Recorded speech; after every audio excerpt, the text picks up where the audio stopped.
Es planteja revisar l'edat mínima per casar-se, ho dèiem abans, que ara és de 14 anys, i apujar-la als 16, després d'haver-ho recomanat així les Nacions Unides. Per tot plegat, nosaltres estem preguntant si s'hauria de pujar de 14 a 16 anys l'edat mínima per casar-se, una pregunta que tot seguit traslladarem al convidat de l'entrevista d'avui, que és el ministre de Justícia, Francisco Caamaño.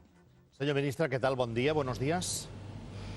Buenos días, es un placer volver a estar con todos ustedes. Gracias igualmente. ¿Está de acuerdo con su colega Leire Pagín, ministra de Sanidad e Igualdad, en que hay que subir la edad para permitir la boda de los 14 a los 16 años? Es una reflexión que se está dando no solamente en España, sino en múltiples foros internacionales y que está cargada de sentido, dado la evolución y la adaptación de la mujer también a los nuevos tiempos y la responsabilidad en la evolución personal de cada uno. Pero lo cierto es que esa es una cuestión que está todavía en foros de reflexión y que no está en la agenda política legislativa inmediata de este gobierno. Parece ser, o podría ser, vamos, sorprendente para muchos espectadores en este momento cuando se les está dando esta noticia de que sepan que uno a los 14 años en este país ya se puede casar, cuando no puede votar hasta los 18 y hasta los 18 no puede tener o asumir algunas de las responsabilidades legales. ¿A qué viene y por qué la tradición de este decalaje? Pues viene de la propia evolución en la edad en que se producen los matrimonios a lo largo de la historia y tiene que ver también con la propia duración de la vida media del ser humano. Por tanto, existió durante mucho tiempo, en periodos pasados, la opción, dado el mayor acortamiento de la vida, de que las personas se casasen antes, de que contrajesen matrimonio antes, y con el paso del tiempo, esa circunstancia, con la evolución de las propias personas, ha ido variando.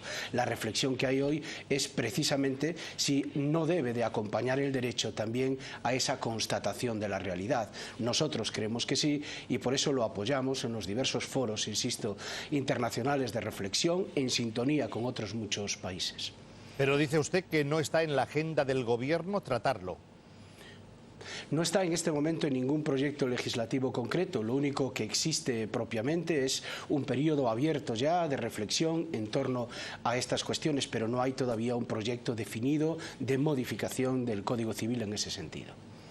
Anoche esta casa, TV3, emitió un reportaje titulado «Torneu-me al meu fill, devuélvame a mi hijo», que está basado en las denuncias que ha habido de supuesta apropiación indebida a causa de adopciones ilegales, no tan solo durante el franquismo, sino también durante los primeros años de la democracia.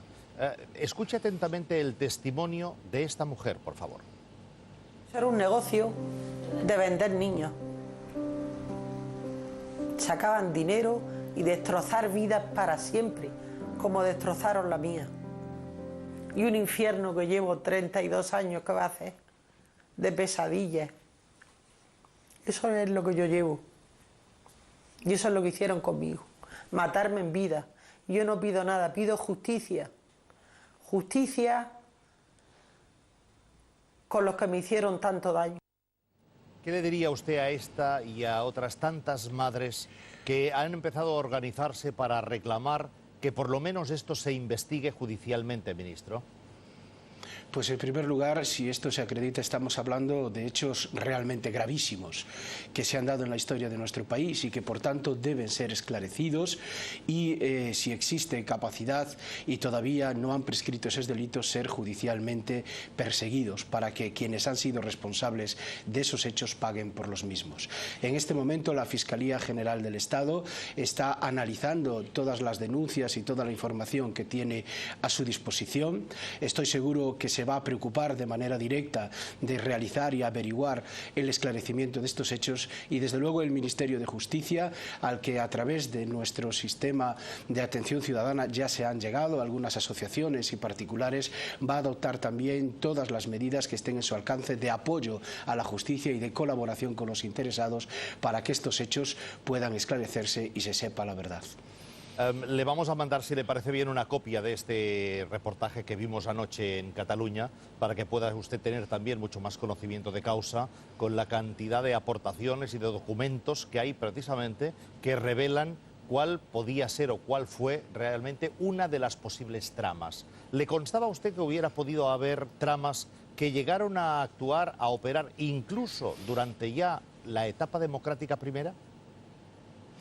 Pues realmente uno siempre sospecha, como en todos los países, no solo en el nuestro, que puede haber a lo largo de la historia, sobre todo en las épocas más próximas a la dictadura, que podría haber ciertas circunstancias, hospitales, con mediación de algunas entidades religiosas, etcétera, etcétera, en las que se reubicasen niños o incluso pudiese haber un mercado posible, pero siempre uno piensa que esos son hechos aislados, que se persiguen por la justicia y que por tanto se depuran las correspondientes responsabilidades penales.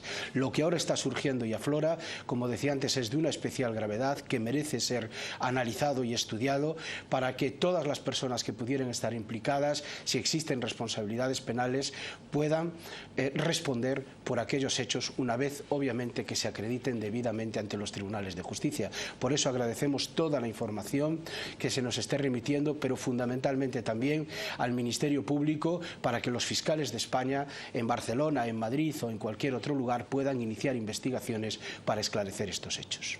Señor ministro, como usted sabe, el próximo lunes el presidente de la Generalitat tiene una cita ya concertada con el presidente del Gobierno. Artur Mas y Rodríguez Zapatero se van a encontrar. Artur Mas no tan solo va a actuar de manera protocolaria en la primera reunión desde que ha accedido a la presidencia de la Generalitat, sino que le va a llevar, parece ser, un documento con un listado de agravios que Cataluña sigue sufriendo porque, por ejemplo, hay una serie de transferencias que no llegan. Usted, que tuvo mucho que ver con el redactado del Estatut, usted que ya era ministro cuando el Tribunal Constitucional sentenció lo que sentenció, usted que ha vivido la sensación de frustración de buena parte de los ciudadanos de Cataluña. ¿Cómo ve la situación actual? Y de este listado de transferencias pendientes, ¿cuáles cree usted, porque a usted le constan, por supuesto, que pueden acelerarse ya? Pues, por supuesto, ese encuentro va a ser muy importante.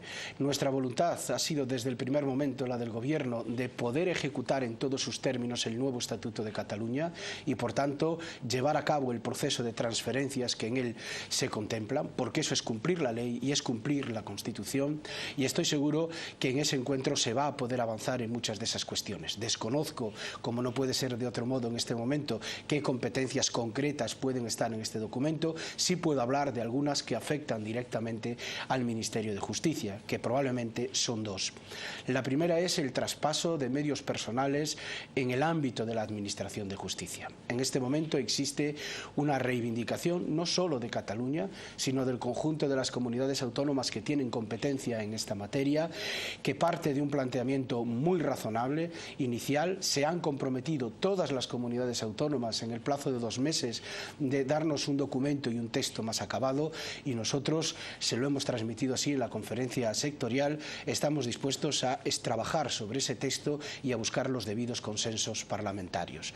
Y lo mismo podemos decir en relación con los consejos consultivos de justicia, porque aunque es verdad que el Tribunal Constitucional declaró inconstitucional uno de los preceptos reguladores de esta materia, no es menos cierto que el propio Tribunal Constitucional reconoce claramente que pueden existir consejos judiciales en las comunidades autónomas, obviamente no como órganos de la comunidad autónoma, sino como órganos desconcentrados del Poder Judicial en el territorio de la comunidad autónoma.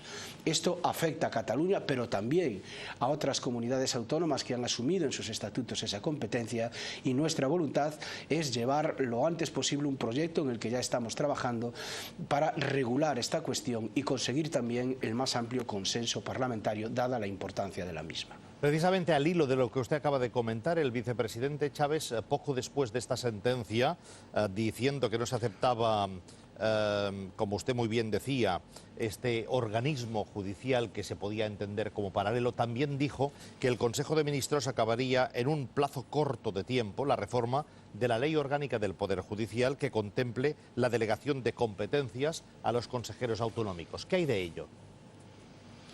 Delegación de competencias a los consejos judiciales, entiendo, o no a los consejeros autonómicos. No soy muy consciente del sentido de la pregunta. No, perdón, consejos autonómicos de justicia. Sí, efectivamente, ese es el proyecto en el que realmente se está trabajando una vez que se ha analizado el contenido de la sentencia del Tribunal Constitucional. Por tanto, lo que pretendemos es desarrollar las previsiones del Estatuto de Autonomía de Cataluña y de otros muchos, también el de Andalucía, por ejemplo, o el de Valencia, donde existen los consejos de justicia, de acuerdo y respetando lo que ha dispuesto el Tribunal Constitucional en esta materia. Usted, entre otros muchos cargos como profesional del ámbito jurídico, ha sido letrado del Tribunal Constitucional y además es catedrático de Derecho Constitucional.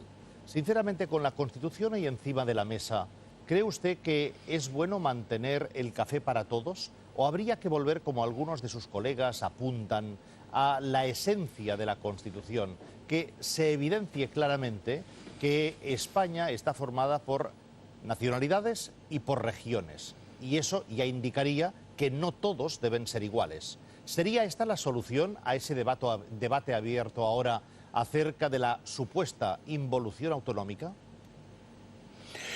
Personalmente soy un convencido de que la diversidad es uno de los valores fundamentales de nuestra Constitución y que es la razón de ser de su título octavo, porque eso es también la razón de ser del acomodo de las nacionalidades a lo largo de la historia de España en un proyecto de convivencia común, democrática y pacífica. Por tanto, no creo que se puedan hacer lecturas armonizadoras del estado de las comunidades autónomas. Cuestión distinta es que las comunidades autónomas no deban tener en una concepción federal las mismas competencias, todas ellas. Parece esto razonable, pero en cómo ejercen sus propias competencias, las características propias en cómo lo hagan, creo que es algo fundamental que debe estar en el ser del Estado autonómico y que por tanto debe respetar la pluralidad y la diversidad de los diversos pueblos, como dice la Constitución, que integran España. Creo que eso es fundamental y que esa lectura es la que ha querido el constituyente de 1978. A pesar de todas las circunstancias de lo que se está diciendo, la crisis parece que se ha convertido un poco en ese pisuerga que pasa por la Valladolid de la Constitución para que todo el mundo no tan solo sea igual, sino, me refiero a las comunidades autónomas, sino también que para que sea ahora esa la gran excusa para el repliegue centralista. ¿Hay riesgo de eso?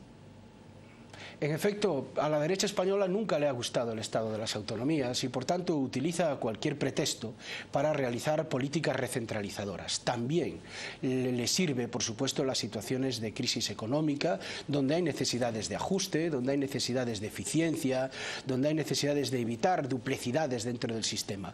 Pero una cosa es acometer esos procesos de racionalización y otra cosa es combatir la razón de ser misma del Estado autonómico. Creo que son cosas absolutamente distintas, o por decirlo con otra palabra, no hubo Estado más eficiente en la historia de España, ni más corrupto, ni con más duplicidades, ni con menos eficacia desde el punto de vista de las rentabilidades sociales y económicas que el Estado centralista. Y hay, por el contrario, comunidades políticas como la española, como la alemana, como la estadounidense, que por diversas características y circunstancias solo son capaces de generar riqueza, generar libertad y generar democracia cuando integran su propia diversidad. Creo que eso es lo fundamental, ser conscientes de que esta es la premisa mayor y después, si es necesario, y esa es la posición del Gobierno, hacer ajustes puntuales, medidas concretas que racionalicen el gasto público, que ganen en eficiencia, que permitan intensificar los mecanismos de colaboración, pero respetando ese patrón básico que es la diversidad y el derecho a la autonomía que quiere la Constitución. La derecha y algunas voces de la izquierda, no nos vamos a engañar, porque Alfonso Guerra ayer reapareció alardeando que él había conseguido recortar el proyecto de estatuto en su paso por las Cortes.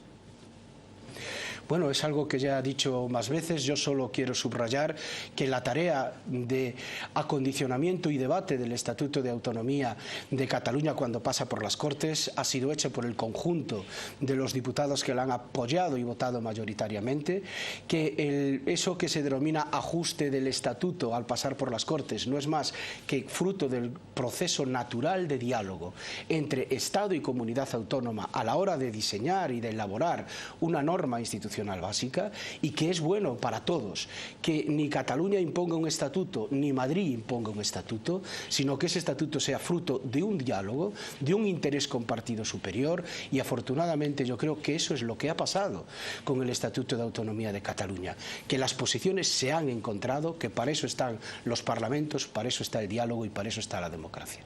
Se están encontrando en este momento, y ya le consta a usted, los grupos parlamentarios del PSOE y del PP para resolver de una vez y por todas la larga, ya casi eterna crisis del Tribunal Constitucional. Pues nosotros mantenemos una posición, creo que muy clara y que todos los españoles conocen. Desde el primer momento hemos estado a favor de que las instituciones democráticas del Estado y todas las instituciones que además tienen un reflejo especial en la Constitución se renueven en los plazos y en el modo que la propia Constitución establece. Con ocasión de la renovación del Senado se aprobó una modificación de la Ley Orgánica del Tribunal Constitucional, cuyo propósito era precisamente que los magistrados elegidos por el Senado fuesen reflejo de esa diversidad del Senado de España a los que la Cámara de Representación Territorial, Senado, debe tener acogida. Pues bien, hicimos la modificación de esa ley y el PP la recurrió ante el Tribunal Constitucional. El Tribunal Constitucional nos dijo que era constitucional, automáticamente se cambió el reglamento del Senado para cumplir la ley y el Partido Popular recurrió al reglamento del Senado. Esto ha hecho que se produjese una demora no deseada por la gran mayoría de los grupos parlamentarios, salvo acaso por el principal partido de la oposición, pero finalmente fuimos capaces, y así lo hizo el Grupo Parlamentario Socialista, de encontrar el acuerdo. Nuestra voluntad sigue siendo ahora también la misma, pero lo que no quiere la Constitución es que alguien pueda imponer unilateralmente candidatos. Hubo un proceso abierto para el Senado, se ha cumplido, esperamos pacientemente a tener todas las garantías a encontrar el consenso. Nosotros deseamos que el Partido Popular salga de esa situación de inflexibilidad en la que hoy se encuentra y lo antes posible también busque el consenso y el diálogo para renovar el tribunal. Y en otro orden de cosas, si Batasuna, como anuncia, presenta una base de estatutos para la legalización de un partido político, que evidentemente no sería Batasuna, aunque siempre se habla de que serían los herederos de Batasuna, en el cual o en los cuales renunciar explícitamente a la violencia, ¿no sería este motivo suficiente como para que este hijo de Batasuna fuera legalizado? Lo ha dicho muy bien en su pregunta. Una cosa es la forma y otra cosa son los contenidos reales. Y por tanto nosotros no vamos a permitir, esa es nuestra intención, de que puedan existir vías fraudulentas.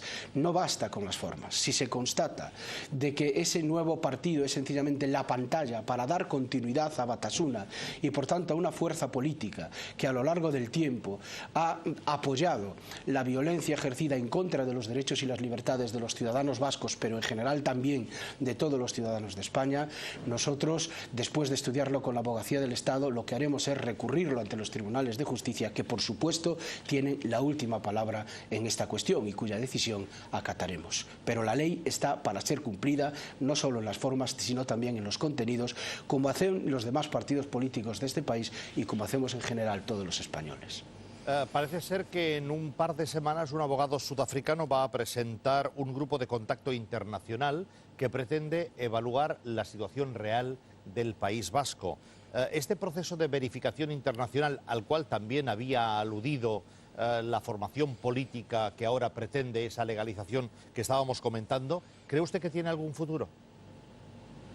Nosotros creemos que ya no es cuestión ni de mediadores ni de evaluaciones. La cuestión es mucho más fácil si se tiene verdaderamente voluntad de hacer bien las cosas. Y es que el entorno que ha apoyado históricamente al menos a la organización terrorista ETA desde la vertiente llamada política, lo que tiene que hacer es romper de manera clara y definitiva con la organización terrorista.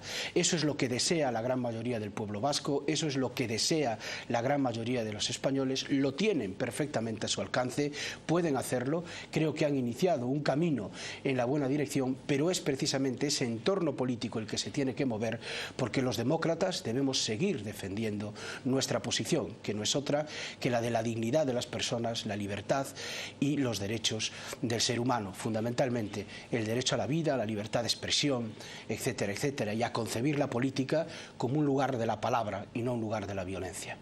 Decía usted hace un instante que las leyes obviamente están hechas para ser cumplidas, pero la expresidenta del Constitucional responsabilizó a las cámaras y a los partidos políticos de ser los primeros que no cumplen con la máxima ley, que es que lo que dice la Constitución efectivamente se cumpla, vamos. Estoy absolutamente de acuerdo, por eso nosotros instamos permanentemente al Partido Popular a que olvide rigideces, que sea realmente flexible y coherente con la voluntad de la Constitución, que se siente y que haga un esfuerzo por consensuar los candidatos que hacen falta para cubrir definitivamente el Tribunal Constitucional. Es algo que ya no es solo una cuestión de cumplimiento de la ley, sino de responsabilidad institucional, y debieran estar sin duda a la altura de este deber que todo partido político, especialmente el principal partido político de la oposición, debía imponerse cada mañana, atender a la responsabilidad institucional de cubrir un órgano tan importante como es el Tribunal Constitucional. Y algunas leyes también, a pesar de ser cumplidas o de hacerse cumplir, deben ser modificadas, porque el Tribunal Europeo de Estrasburgo acaba de paralizar la expulsión de 15 ciudadanos saharauis que habían pedido asilo en España y cuya deportación había sido decretada por la Audiencia Nacional. ¿Es una mala interpretación de la ley o es falta de información judicial correcta por parte del Tribunal de Estrasburgo?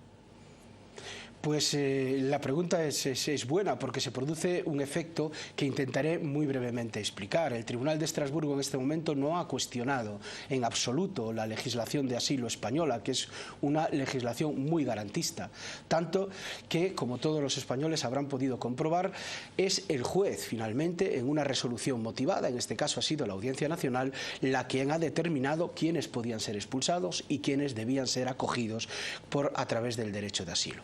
Es cierto que esa decisión de la Audiencia Nacional fue recurrida ante el Tribunal de Estrasburgo, pero lo único que ha dicho el Tribunal de Estrasburgo en este momento es que cautelarmente se suspenda la medida precisamente mientras no estudie el asunto. Por tanto, desde la perspectiva del Gobierno de España, nosotros vamos a acatar las decisiones de los tribunales, como hemos hecho siempre, y esperamos que el Tribunal de Estrasburgo dicte su pronunciamiento, esta vez sí, sobre el fondo, lo antes posible. Una ley, dicen ustedes, los juristas, es más justa si no solo se acata, sino que se aplica en un tiempo prudente. Uno de los problemas de la justicia española es el retraso en muchas sentencias y en muchas vistas, a veces incluso en las instrucciones del sumario. Fíjese usted, tenemos en Cataluña el famoso y polémico caso Millet, caso Palau de la Música, y estamos camino ya de los 2 años desde la entrada dels Mossos d'Esquadra en aquel recinto histórico, y no tan solo el juez instructor no ha cerrado el sumario, sino que pidió traslado y lo ha dejado todo empantanado. Efectivamente, la justicia española es una justicia demasiado lenta. Probablemente todos los sistemas de justicia lo son, pero en España, por circunstancias históricas, porque probablemente en la transición y en todos estos años de democracia se ha transformado más las administraciones públicas generales que la administración de justicia, desde el punto de vista de su proceso de modernización y de atención también con recursos públicos, se ha producido este efecto. Desde nuestra llegada y de todo mi equipo al Ministerio de Justicia hemos adoptado una serie de medidas dirigidas precisamente a transformar el funcionamiento diario de la Administración de Justicia en España. Lo hemos hecho con la aprobación de la nueva oficina judicial y con una serie de medidas como la de agilización, la ley de agilización o la ley de nuevas tecnologías en la Administración de Justicia, que por cierto ha sido valorada muy positivamente por el Consejo General del Poder Judicial, que ha pedido además un cierto pacto político en torno a las mismas para que se tramite de manera urgente. Y en cuanto a la situación particular del contexto penal al que hacía referencia, subrayar que llevamos trabajando ya en un nuevo proyecto de ley de enjuiciamiento criminal. Nuestro país no puede seguir con una ley de enjuiciamiento criminal de finales del siglo XIX, con unos esquemas absolutamente antiguos y que producen situaciones como las que acaba de describir. Unas instrucciones demasiado prolongadas en el tiempo, con ese efecto de pena de banquillo que tienen que padecer los ciudadanos, a los cuales muchas muchas veces después de 2 o incluso más años se les dice finalmente que no hay ningún delito contra ellos y que por tanto se archivan las actuaciones. Son decisiones que se producen con demasiado retraso y que se deben en gran medida al tipo de ley que tenemos. La ley de enjuiciamiento criminal es la gran ley que todavía no ha reformado la democracia española. Es difícil, es complejo, pero nos proponemos presentar ese proyecto de ley y someterlo a debate y buscar el mayor consenso político posible. ¿Y va a haber otra reforma del Código Penal por lo que se refiere a los multirreincidentes, a pesar de los cambios que ya hubo el pasado 23 de diciembre? Lo digo porque los alcaldes, ahí donde hay más conatos de violencia, por ejemplo, hoy sabemos que en la ciudad de Barcelona hay un promedio de 300 hurtos cada día. El alcalde de Barcelona se queja en muchas ocasiones. Se ha quejado recientemente la alcaldesa de Salt por todos los problemas que además ahí afectan a una parte de la inmigración, pero no por inmigración, sino por delincuencia. ¿Qué pasa con los multirreincidentes que parece que no hay manera de ponerles en vereda? Pues es una cuestión compleja donde afecta no solo el derecho penal, sino también la eficacia de las medidas policiales, la forma de organización de la ciudad y de determinados espacios públicos. Nosotros hemos sido muy sensibles en la modificación y reforma del Código Penal a la preocupación que en diversas entrevistas me manifestó el alcalde de Barcelona, pero también las fuerzas políticas catalanas en el Congreso de los Diputados. Y de hecho los artículos del Código Penal relativos al tratamiento de la multirreincidencia han sido tratados, negociados y pactados esencialmente con fuerzas políticas catalanas. El Código Penal ha entrado prácticamente solo hace un mes, por tanto a primeros de año. No tenemos todavía una verificación mínima de cuál puede ser el impacto que esos nuevos preceptos tienen sobre la realidad, pues está empezando a aplicarse. Desde luego haremos una evaluación de los resultados de esas medidas legislativas, las examinaremos y si son insuficientes adoptaremos las medidas pertinentes. Pero en este momento parece un poco prematuro ante una ley que solo lleva escasamente un mes en vigor y que se empieza todavía a aplicar, a hacer evaluaciones anticipadas sobre sus verdaderos efectos. Nosotros creemos que va a dar buenos resultados en la dirección deseada. Ministro, muchas gracias por estar una vez más en directo Matins a TV3. Muchas gracias, repito, y mucha suerte. Buenos días. Muchísimas gracias y enhorabuena también por esos más de 1.500 programas, casi nada, a ti y a todo tu equipo. Muchas gracias. Efectivamente, casi nada, efectivamente. Gràcies, senyor Caamaño, el ministre de Justícia en directe als Matins de TV3.